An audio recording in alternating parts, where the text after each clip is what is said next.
Kali ini kita akan membahas sebuah alur film berjudul My Father is a Hero.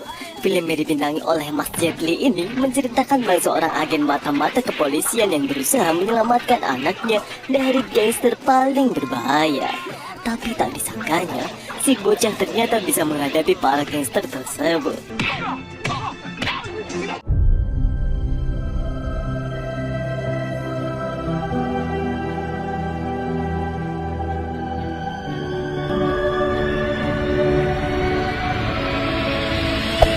Hey there.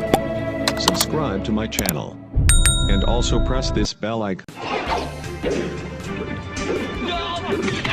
Film diawali dengan seorang agen mata-mata kepolisian bernama Gong Wei, diperankan oleh Jet Li, di mana saat itu Gong Wei tengah menjalankan misinya untuk menangkap seorang kriminal pembuat paspor ilegal. Tak lama kemudian, para kriminal pun datang. Setelah mengarungi si kriminal, Gong Wei pun langsung menuju ke tempat kompetisi anaknya. Tak disangka, tiba-tiba teman para kriminal itu datang.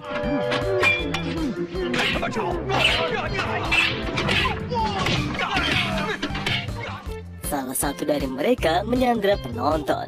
Tiba-tiba si bocil satu ini.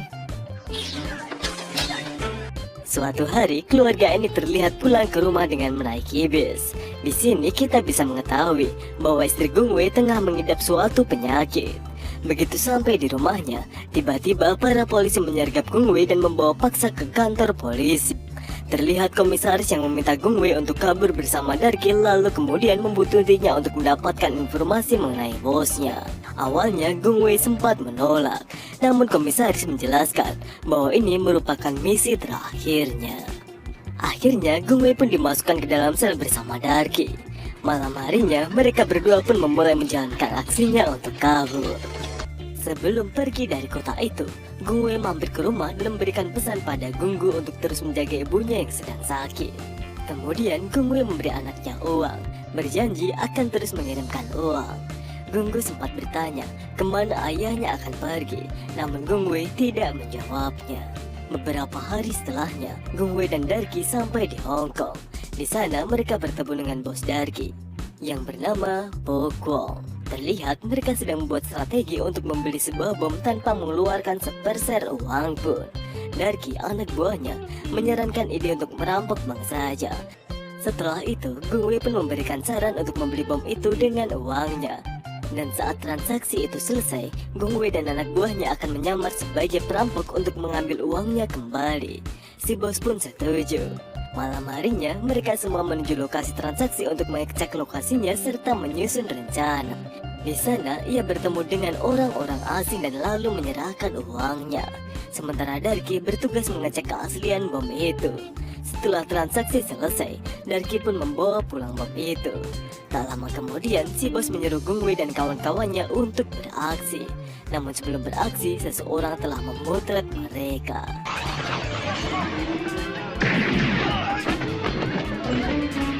Setelah mendapatkan uangnya, Gong Wei dikepung oleh para gangster asing. Tak kehabisan akal, Gong Wei pun menunjukkan bom yang menempel di badannya.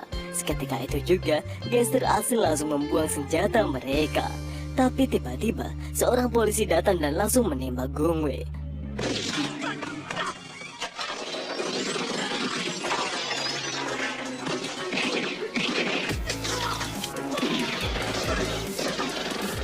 Dalam kesempatan itu, si bos membawa uangnya, sementara Gong Wei menyandera salah seorang warga untuk menyelamatkan teman-temannya.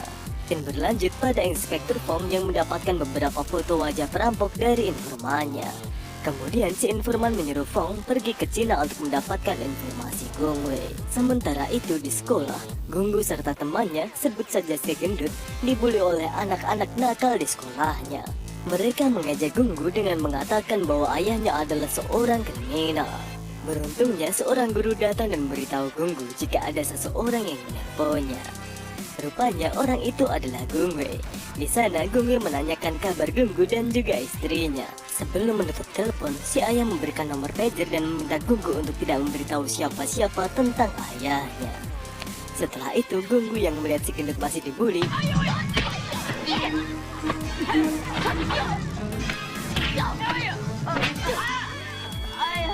harinya saat Gunggu dan si istri tidur, Fong mulai melancarkan aksinya untuk mencari informasi tentang Gung Wei.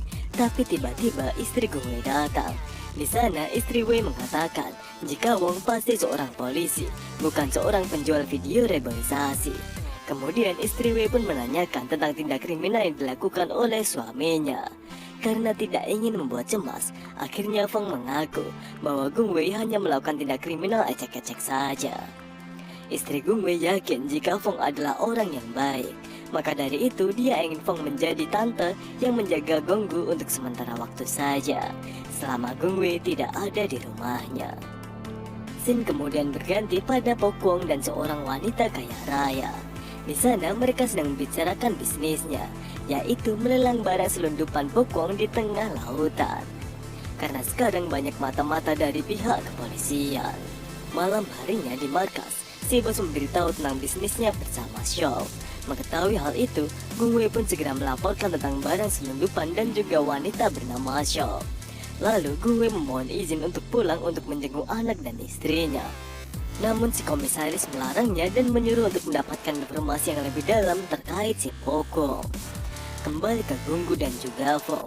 Saat malam hari, mereka dikagetkan dengan suara dari kamar istri Wei. Rupanya istri Wei terjatuh dari ranjang karena tubuhnya sangat lemah. Fong segera membawanya ke rumah sakit. Di sana istri Wei berpesan pada Fong untuk menjaga Gunggu dan menitipkan surat pada Fong untuk diberikan pada si Gung Wei. Mengetahui kondisi istri Wei semakin lemah, Fong pun memanggil Gunggu. Si ibu memberikan pesan pada Gunggu untuk tidak melupakan ibu dan juga ayahnya. Hingga pada akhirnya istri Wei pun meninggal. Sementara di Hong Kong, Po Kwon sedang menyusun rencana untuk menjalankan bisnisnya. Tapi tiba-tiba saja pager Gung Wei berbunyi dan terdengar suara Gunggu. Ya, ibu sudah meninggal. Mendengar itu, Gung Wei pun langsung terdiam kaku. Si bos menyuruh mematikan pagernya, tapi Wei menolak.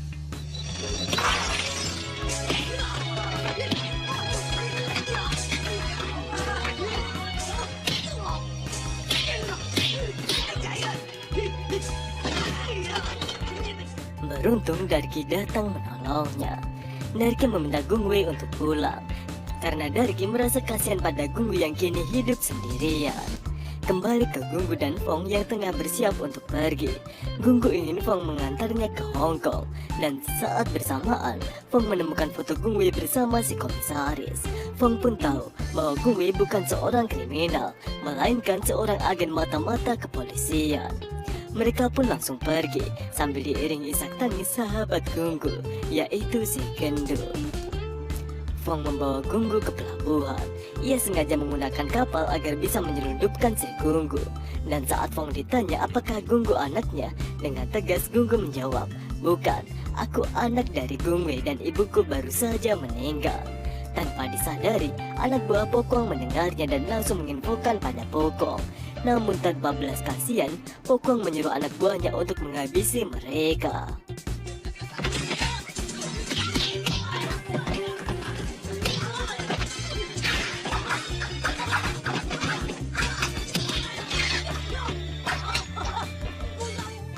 Beruntung mereka bisa mengalahkan anak buah Po Kwon.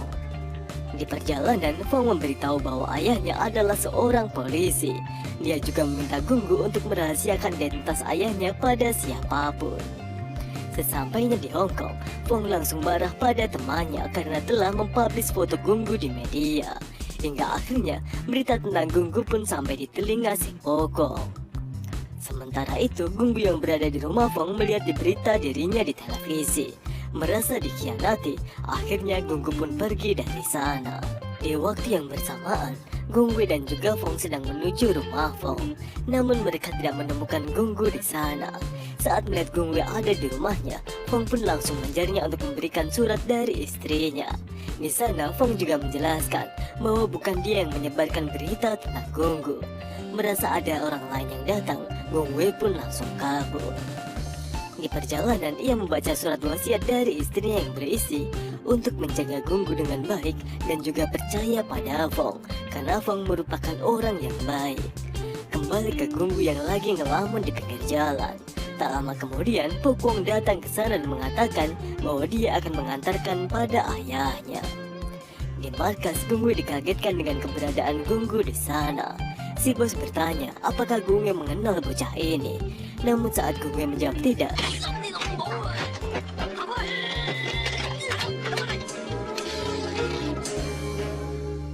saat si anak buah mengeceknya, Gunggu pun dinyatakan tewas. Si bos menyuruh anak buahnya untuk membuang mayat Gunggu ke pusat pembuangan sampah.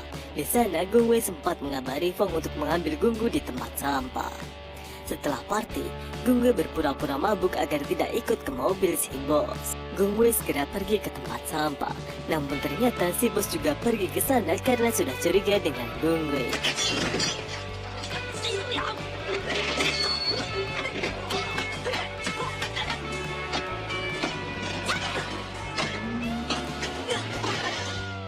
Di malam yang sama, terlihat Darky sedang masuk ke sebuah kapal dan memberi makanan pada Gunggu.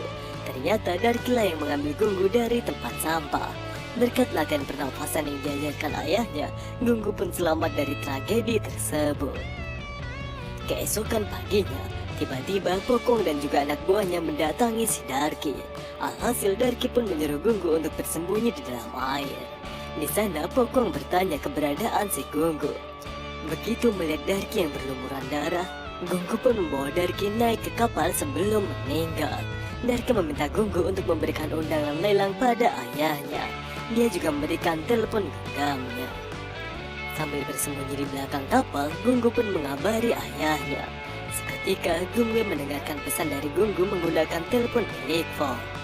Saat Fong kembali, ia tak menemukan Gunggu di rumahnya. Akhirnya ia memutar kembali rekaman telepon itu dan menemukan bahwa Gunggu akan menemui anaknya di kapal si Pokong. Kembali ke Gunggu, terlihat Gunggu sedang mengintip Pokong yang tengah memasang bom di 6 titik kapal pelelangan.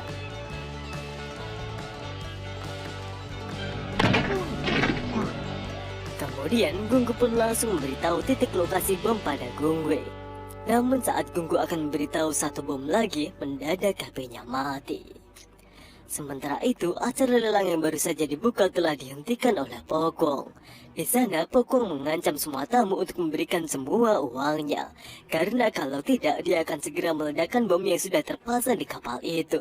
Biar para tamu makin percaya, akhirnya Pokong meledakkan bom yang ada di Sakusho. Saat anak buah Pokong memukuli para tamu, Gungwe pun datang dan mengatakan jika semua bom sudah dijinakkan. Mengetahui hal itu, Pokong pun langsung menyuruh anak buahnya untuk menghabisi si Gungwe.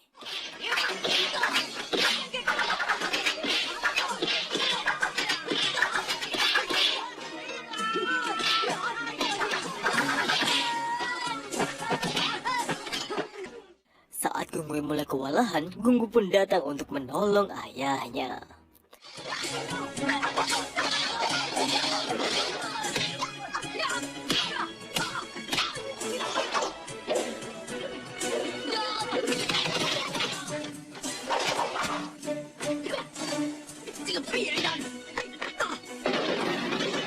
Hingga akhirnya Pokong berhasil menyandra Gunggu dan saat Pokong terus mencekik Gunggu,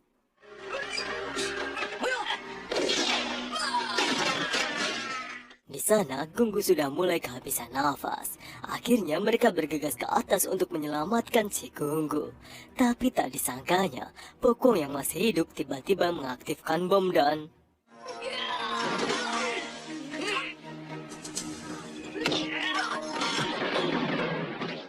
Di akhir film, kita akan diperlihatkan adegan di mana Gunggu dinyatakan tewas oleh dokter. Mendengar itu, Gunggu pun sangat panik. Ia berharap jika Gunggu bisa bertahan. Dan benar saja, tiba-tiba Gunggu batuk dan mulai tersadar. Akhirnya mereka bertiga pun happy dan film pun tamat.